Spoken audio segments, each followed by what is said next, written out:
नमस्कार साथियों। कैसे हैं आप लोग। आशा करता हूँ आप लोग अच्छे होंगे और आपकी तैयारी उससे भी बेहतर चल रही होगी।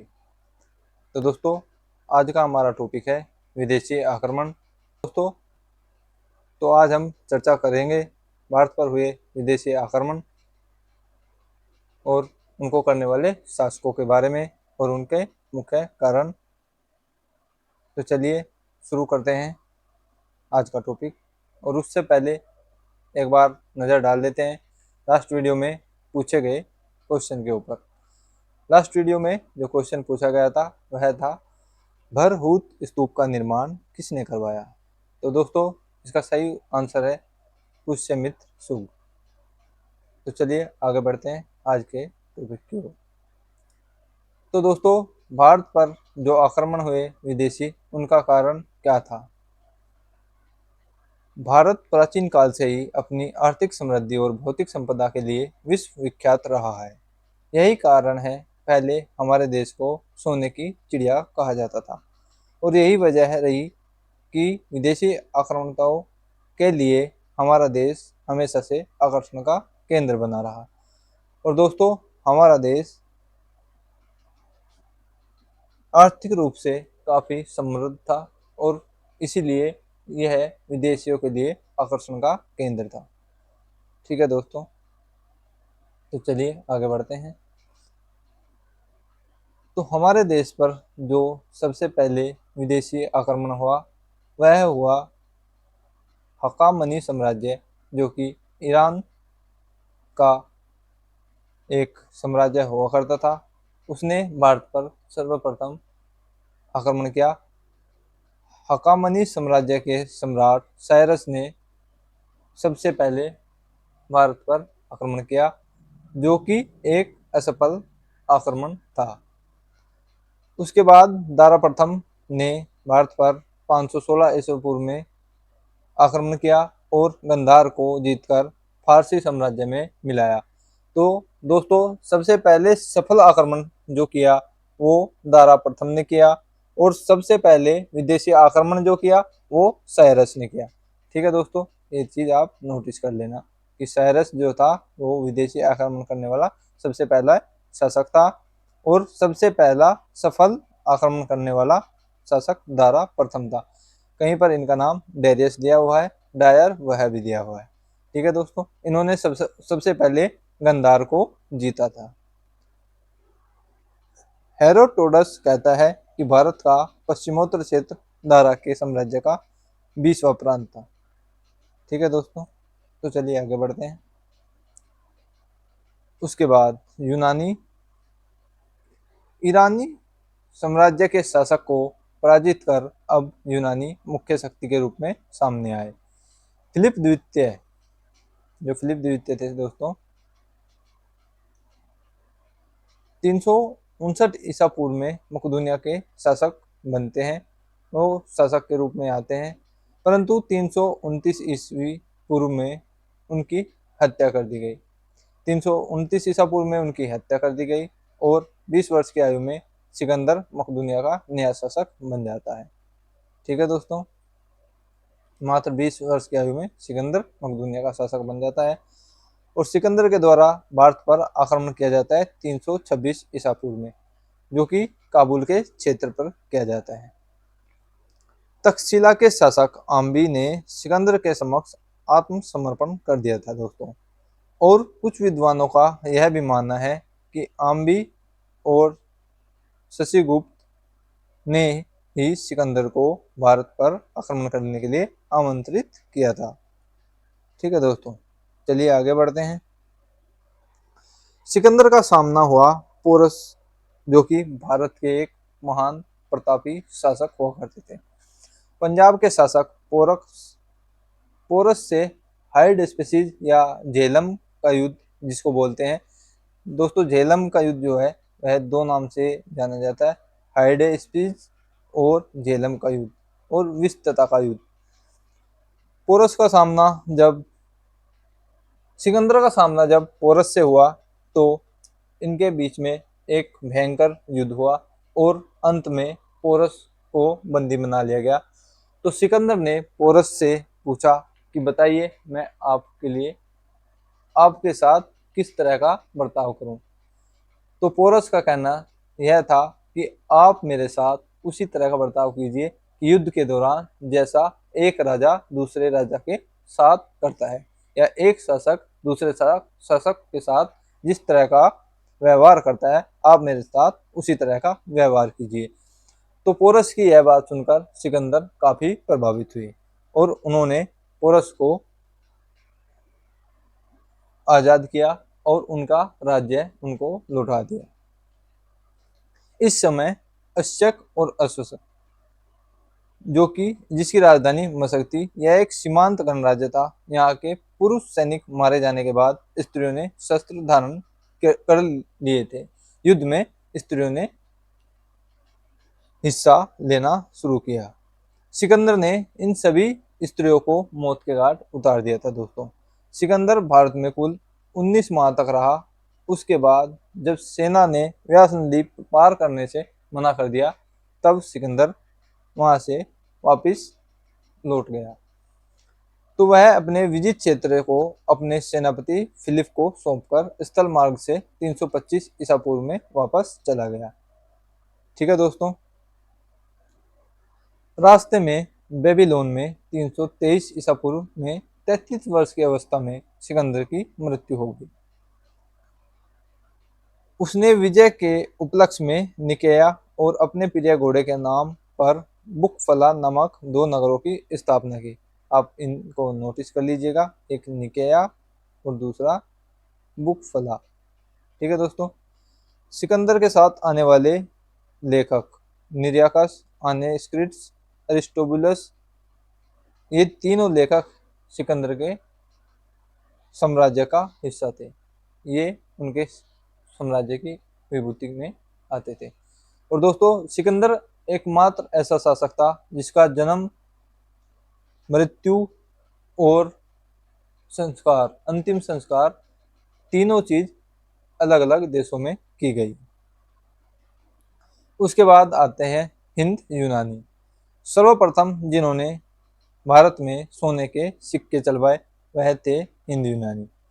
इनके प्रथम शासक डेमेट्रियस प्रथम थे दोस्तों, और इनके महान शासक मिनांडर और मिलिंद हुआ करते थे। मिलिंद के ऊपर मिलिंद पनो ग्रंथ लिखा गया है। इसमें मिलिंद और नागसेन के बीच वाद विवाद को दर्शाया गया है। मिलिंद ने बौद्ध धर्म को अपनाया और नागसेन से बौद्ध धर्म की शिक्षा ग्रहण की।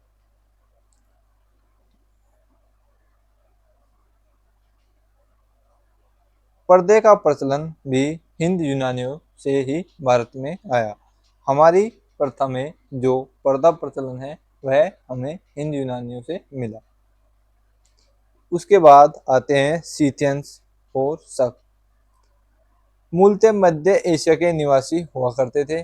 प्रथम शक शासक मोह थे। ठीक है दोस्तों, प्रथम जो शक शासक थे वो थे। सुदर्शन झील की प्रथम मत भी सीथियंस वंश के शासक रुद्रदामन प्रथम ने करवाई। ये काफी प्रतापी राजा थे दोस्तों। प्रथम इस चीज का साक्ष्य हमें जूनागढ़ अभिलेख में देखने को मिलता है। सीथियंस वंश के जो महान शासक हुए वह नाहपान और रुद्रदामन थे दोस्तों। सीथियंस जो वंश था दोस्तों, इसने भारत पर अपनी 5 मुख्य शाखाएं बनाई हुई थी, जो कि इस प्रकार हैं: अफगानिस्तान, तक्षशिला, मथुरा, नासिक और उज्जैन। ये इनके साम्राज्य के 5 महत्वपूर्ण केंद्र बिंदु थे जहां से वो अपने साम्राज्य को कंट्रोल करते थे। ठीक है दोस्तों, शकों का सबसे प्रतापी शासक रुद्रदामन प्रथम था। इसका शासनकाल 130 ईस्वी से 150 ईस्वी तक था। ठीक है दोस्तों, शक शासक अपने आप को क्षत्रप बुलाते थे। क्षत्रप इनके लिए जो वर्ड ही अपने लिए यूज करते थे वह क्षत्रप हुआ करता था। शकों पर विजय प्राप्त कर ईसा पूर्व में विक्रमादित्य ने विक्रम संवत के नाम से एक नया संवत प्रारंभ किया था। विक्रमादित्य एक उपाधि धारण की गई थी चंद्रगुप्त द्वितीय के द्वारा।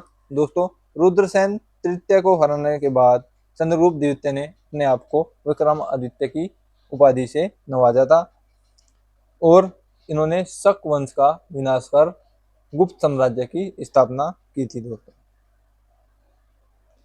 अंतिम शासक रुद्रसेन तृतीय को इन्होंने मृत्यु के घाट उतारा था और खुद को विक्रमादित्य की उपाधि दी थी। इसके बाद आता है पहलव वंश। पहलव वंश के संस्थापक माओस थे। दोस्तों, परंतु जो पहलव वंश के वास्तविक संस्थापक थे वो थे मित्ररोड तेज प्रथम।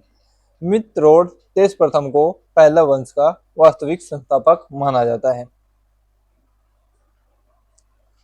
प्रथम ईसाई संत सेंट थॉमस भारत में इसी वंश के दौरान ईसाई धर्म का प्रचार करने आए थे। दोस्तों, ईसाई धर्म का प्रचार करने आए थे। दोस्तों, इस वंश के महान शासक गोंडो फर्निस थे। दोस्तों, इनकी राजधानी तक्षशिला हुआ करती थी और पहलवों का मूल निवास ईरान था। दोस्तों, ये मूलतः ईरान के निवासी थे।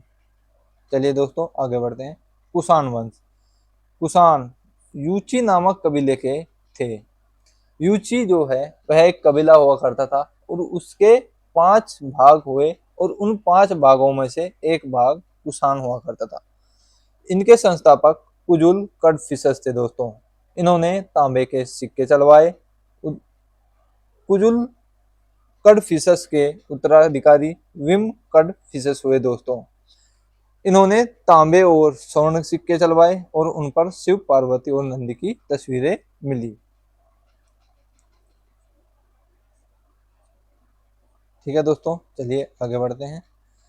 कुषाण वंश के महान प्रतापी शासक कनिष्क हुए। दोस्तों, इस वंश का महान शासक कनिष्क 78 से 105 ईस्वी तक शासनकाल करता है और इनकी राजधानी पेशावर थी। दोस्तों, कनिष्क की जो राजधानी थी वह पेशावर थी। 78 ईस्वी में इन्होंने शक संवत चलवाया, जिसको भारत सरकार के द्वारा प्रयोग में लाया जाता है। वह शक संवत कनिष्क के द्वारा चलाया गया था। कनिष्क के शासनकाल में ही चतुर्थ बौद्ध महासंगति हुई थी। दोस्तों, जिसकी अध्यक्षता वसुमित्र ने की और जिसकी जो कि कुंडलवन में संपन्न की गई थी। दोस्तों, चतुर्थ बौद्ध महासंगति के दौरान ही बौद्ध धर्म हीनयान और महायान में विभाजित हो गया था। दोस्तों, महायान जो है वो मथुरा और गंधार शैली को बढ़ावा देते थे। दोस्तों, और कला शैली में विश्वास रखते थे और कनिष्क जो है वो है महायान को सपोर्ट करते थे। दोस्तों, आयुर्वेद के महान वैद्य चरक भी कनिष्क के राजवैद्य थे। नागार्जुन, पार्श्व, अश्वघोष, महाचेत भी कनिष्क के दरबार की विभूति हुआ करते थे। नागार्जुन को भारत का आइंस्टीन बोला जाता है क्योंकि इन्होंने अपनी पुस्तक में सापेक्षता का सिद्धांत दिया हुआ है। कुषाण वंश का अंतिम शासक वासुदेव था। दोस्तों, कुषाणों के सामंत मंत्री गुप्त थे। दोस्तों, रेशम मार्ग का निर्माण भी कनिष्क ने करवाया।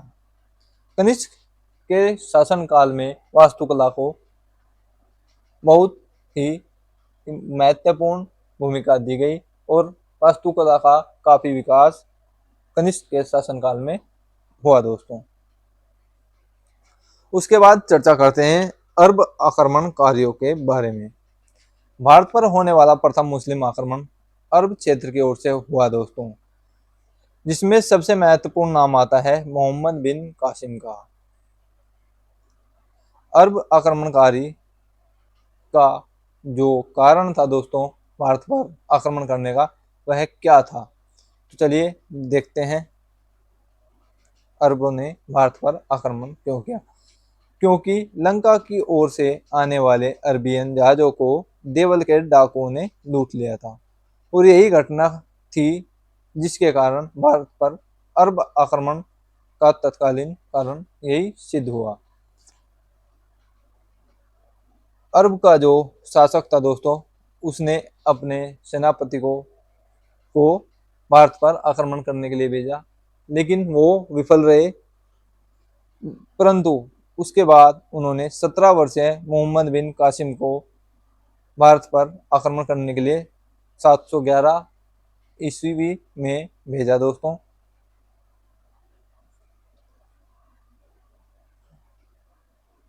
उसके बाद तुर्की आक्रमण। यामुनी वंश का संस्थापक अल्पगीन था, जो कि एक तुर्क साम्राज्य हुआ करता था।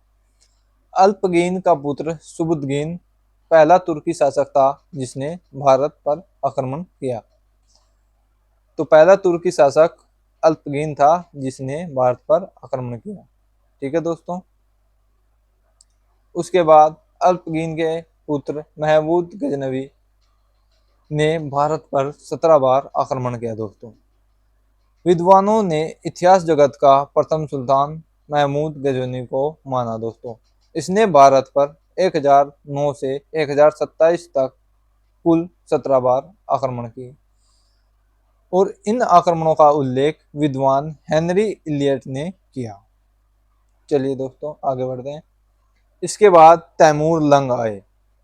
तैमूर चगताई तुर्क थे दोस्तों। उनको चंगेज खान से रक्त संबंध होने का दावा भी किया जाता है। 398 ईस्वी में दिल्ली पर आक्रमण करता है तैमूर लंग। दिल्ली का जो तत्कालिक शासक था वह नसरुद्दीन महमूद हुआ करता था, जो कि तुगलक वंश का अंतिम शासक था दोस्तों। जब तैमूर लंग ने दिल्ली पर आक्रमण किया तो नसरुद्दीन महमूद गुजरात भाग जाता है। अतः तैमूर 15 दिन तक दिल्ली में खूब लूटपाट करता है और उसके बाद वह अपनी राजधानी समरकंद लौट जाता है। लौटने के पूर्व वह खिर्ज खां को मुल्तान, लाहौर, दीपालपुर का सूबेदार नियुक्त कर जाता है दोस्तों। तैमूर के आक्रमण के समय भटनेर की मुस्लिम स्त्रियों ने जोहर किया था। जोहर क्या होता था दोस्तों? जो औरतें थी, जब उनके पति युद्ध में मारे जाते थे तो वो खुद को अग्नि कुंड में आत्मदाह कर देती थी, उस अग्नि कुंड में कूद जाती थी और मृत्यु को अपना लेती थी। तैमूर लंग के बाद आए नादिर शाह। नादिर शाह फारस का शासक था दोस्तों।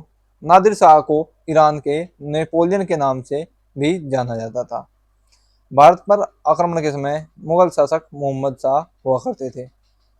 जब नादिर शाह ने भारत पर आक्रमण किया उस समय दिल्ली की गद्दी पर मोहम्मद शाह जो मुगल शासक थे वो राज्य करते थे। 1729 में नादिर शाह और मुगल सेना के मध्य करनाल में भीषण युद्ध हुआ दोस्तों, जिसमें मुगल सेना हार गई और मोहम्मद शाह को बंदी बना लिया गया। नादिर शाह लगभग 1.5 महीने तक दिल्ली में रहा और लूटमार करता रहा और वापस जाते समय इन्होंने सबसे इम्पोर्टेंट तख्त ए ताऊस, जो कि शाहजहां के द्वारा बनवाया गया था, और बेशक कीमती कोहिनूर हीरा, ये दोनों चीजें ये अपने साथ लेकर चले जाते हैं दोस्तों। तख्त ए ताऊस और कोहिनूर हीरा। ठीक है दोस्तों, ये दो चीज भारत से कौन लेके जाता है? नादिर शाह। उनके बाद आते हैं अहमद शाह अब्दाली। इन्होंने भारत पर कुल 7 आक्रमण किए, जिसमें सबसे ज्यादा आक्रमण मुगल शासक अहमद शाह के शासनकाल में हुए। 1761 में अहमद शाह अब्दाली और मराठों के बीच पानीपत की तीसरी युद्ध हुआ दोस्तों। इसका भारत पर अंतिम आक्रमण 1768 में हुआ दोस्तों, और इसके बाद इनका कोई आक्रमण नहीं हुआ दोस्तों। तो दोस्तों आज का टॉपिक यहाँ पर ख़त्म होता है और हम बढ़ते हैं वीडियो के अंत में। जो आज का महत्वपूर्ण क्वेश्चन है वह है, भारत का आइंस्टीन किसे कहा जाता है? चरक, चाणक्य, नागार्जुन और वसुमित्र। वीडियो अच्छी लगी है तो लाइक कीजिएगा,